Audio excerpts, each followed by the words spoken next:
Hello बच्चों, आज है 9 अक्टूबर, एक नई सुबह और आज से जुड़े सारे इंपॉर्टेंट करंट अफेयर्स के क्वेश्चंस इस वीडियो में हम कवर करने जा रहे हैं।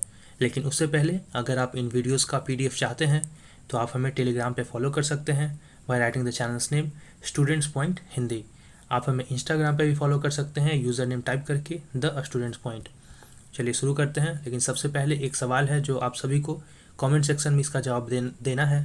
सवाल यह है कि फिजिक्स 2020 में नोबेल पुरस्कार किस चीज़ के खोज के लिए सम्मानित किया गया है। ये ऑप्शंस हैं, ऑप्शंस को ध्यान से पढ़ें। लास्ट डे के वीडियोस में हमने इसके डिटेल्स देखे थे। अगर आपने वो वीडियोस देखी है तो आप ये आसानी से इसका जवाब बता सकते हैं, तो कमेंट सेक्शन में इसका जवाब बताएं। तो चलिए शुरू करते हैं, लेकिन उससे पहले अगर आपको वीडियोस अच्छी लग रही हैं, यूज़फुल लग रही हैं, तो वीडियो को लाइक और चैनल को सब्सक्राइब करना ना भूलें। साथ ही बेल आइकॉन ज़रूर दबाएं ताकि ऐसे ही इंपॉर्टेंट वीडियोस की नोटिफिकेशन आप तक पहुंचती रहे। तो चलिए शुरू करते हैं। पहला प्रश्न, संविधान किस अनुच्छेद में विरोध करने और असंतोष व्यक्त करने के अधिकार की गारंटी देता है। तो संविधान का अनुच्छेद 19 जो है वो हमें राइट टू प्रोटेस्ट यानी कि विरोध और असंतोष व्यक्त करने की अभिव्यक्ति और अधिकार देता है।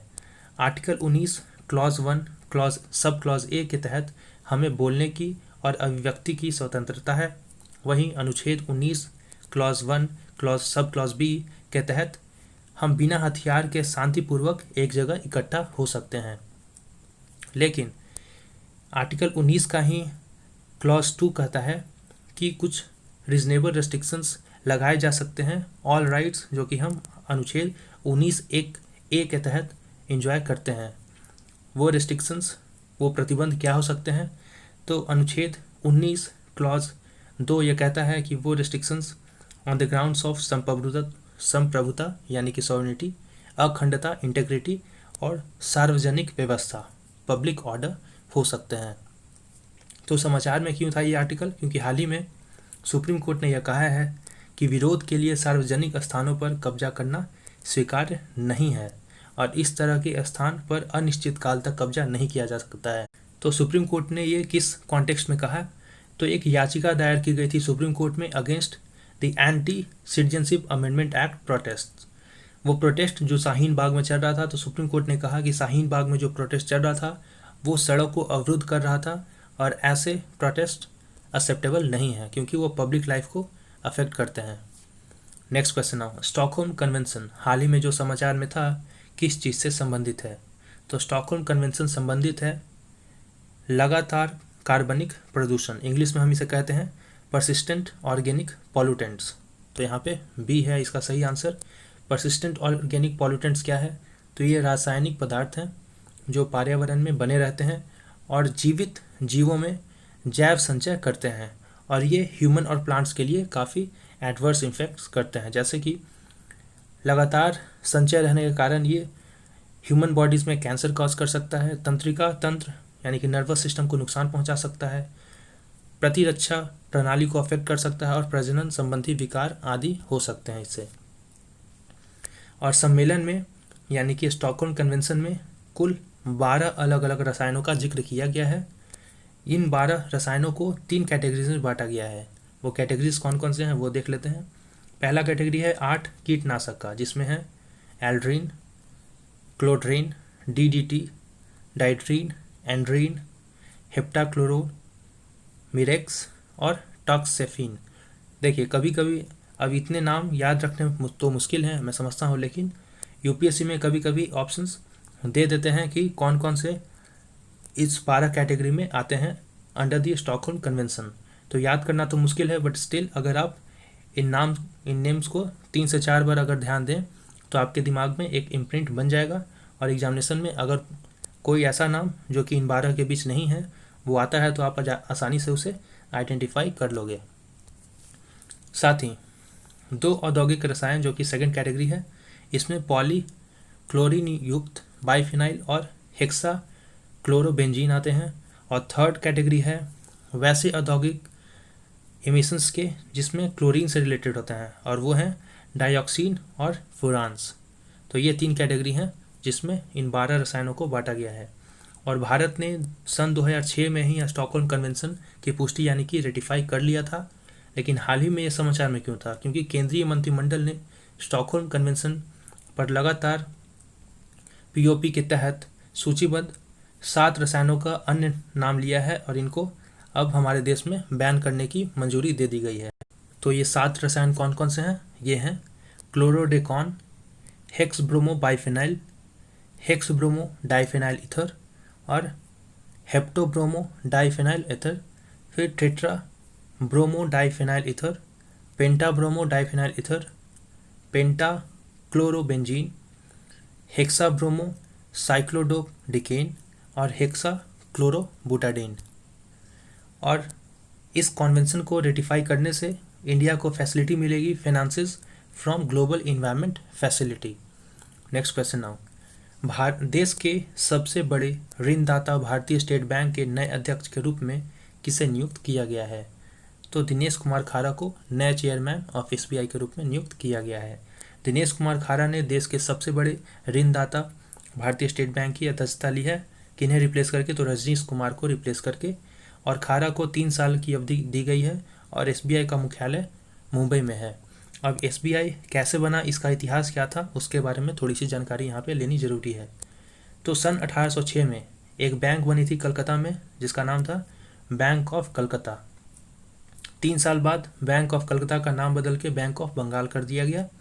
साथ ही एक और बैंक बनी थी 1840 में जिसका नाम था बैंक ऑफ बॉम्बे। एक और बैंक 1843 में बनी थी जिसका नाम था बैंक ऑफ मद्रास।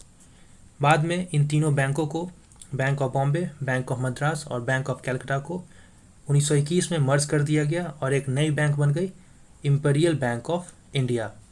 और 1955 में आज़ादी के बाद एक अधिनियम पास किया गया, भारतीय स्टेट बैंक अधिनियम 1955।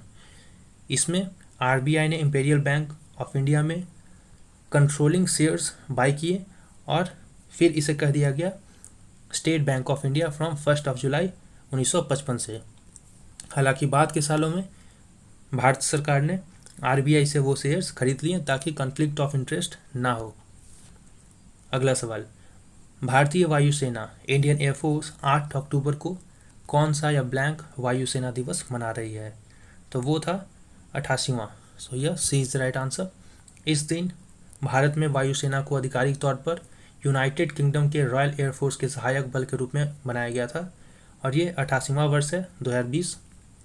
और भारतीय एयरफोर्स चौथा सबसे बड़ा एयरफोर्स है दुनिया का आफ्टर अमेरिका, चाइना और रूस। तो अमेरिका का एयरफोर्स सबसे बड़ा है, उसके बाद चीन, रूस, फिर भारत। और इंडियन एयरफोर्स का मुख्यालय नई दिल्ली में है। भारतीय वायुसेना का आदर्श है touch the sky with glory.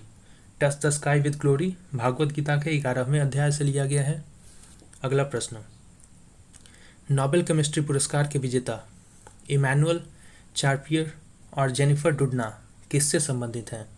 तो संबंधित हैं फ्रांस और यूएस से क्रमशः, यानी कि इमैनुअल चार्पियर फ्रांस से हैं और जेनिफर डुडना यूएस से हैं। तो यहाँ पे डी ऑप्शन करेक्ट है। और उन्हें क्यों दिया गया Nobel prize in chemistry? Because of their developments in CRISPR-Cas9। CRISPR-Cas9 के टेक्नोलॉजी में डेवलपमेंट के कारण उन्हें ये प्राइज़ दिया गया है और ये पहली बार ऐसा है जो नोबेल प्राइज़ साइंस में सिर्फ महिला टीम को दिया गया है। ये वो 2 महिलाएं हैं, इमैनुअल कार्पेंटर और जेनिफर डुडना। 51 साल की चार्पियर और 56 साल की डुडना रसायन विज्ञान में नोबेल पुरस्कार पाने वाली 6ठी और 7वीं महिला बन गई हैं।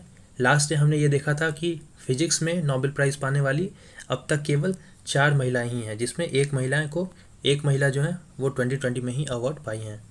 एंड CRISPR-Cas9 टेक्नोलॉजी का यूज़ करके जीन एडिटिंग किया जा सकता है जिससे बहुत सारी मनुष्य और प्लांट्स में बीमारियां ठीक की जा सकती हैं। लेकिन इसके कुछ चैलेंजेस भी हैं, जैसे कि 2018 में एक चीनी वैज्ञानिक हे जियानकाओ ने यह घोषणा की थी कि वो पहला जीन एडिटिंग ह्यूमन उन्होंने बना लिया है। तो इसके कुछ एथिकल चैलेंजेस भी हैं। नेक्स्ट क्वेश्चन नाउ, गरीबी और साझा समृद्धि 2020 रिवर्सल ऑफ फॉर्च्यून के बारे में निम्नलिखित कथनों पर विचार करें। यह एक रिपोर्ट है जिसे विश्व बैंक द्वारा जारी की गई है। तो यह स्टेटमेंट सही है। यह एक बाई एनुअल रिपोर्ट है, 2 सालों में इसे रिलीज़ किया जाता है, ना कि हर साल। और रिपोर्ट के अनुसार कोविड-19 के कारण हुए व्यवधान के कारण 20 वर्षों में पहली बार ऐसा हुआ है कि वैश्विक चरम गरीबी बढ़ने की उम्मीद है। ये स्टेटमेंट भी सही है। तो यहाँ पे दोनों कथन सही हैं, तो इसलिए सी है सही आंसर। और इस महामारी के कारण ऐसी उम्मीद है कि 88 मिलियन से 115 मिलियन लगभग गरीबी में धकेले जा सकते हैं लोग, और वो फोर्स किए जा सकते हैं $1.50 प्रतिदिन से कम में खर्च में रहने के लिए। साथ ही दुनिया के कुछ 9.1% से 9.4% अत्यधिक गरीबी से प्रभावित हो सकते हैं। अगला सवाल, भारत का पहला उन्नत विनिर्माण केंद्र स्थापित किया जाएगा कहाँ? तो यह स्थापित किया जाएगा तमिलनाडु में वर्ल्ड इकोनॉमिक फोरम के कोऑपरेशन के साथ।